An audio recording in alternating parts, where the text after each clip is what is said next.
गाँव। जिलाबे में तर थाना है दाढ़ी चरगवा मोर गाँव।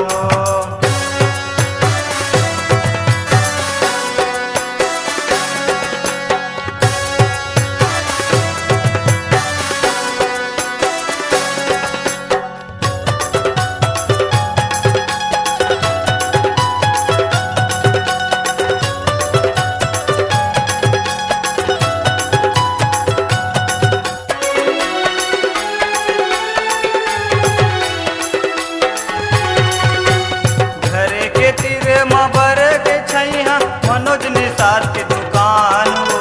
घर के तीर बर के छैया मनोज निषाद के दुकान हो।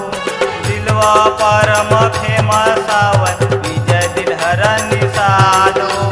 दिलवा परम फेमस आवत अजय दिलहर निषाद हो।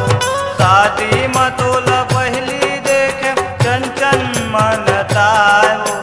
शादी मतोल चंचन मनताय हो। जिलाबे में तर थाना है दाढ़ी चरगवा मोर गाँव हो। जिलाबे में तर थाना है दाढ़ी चरगवा मोर गाँव हो।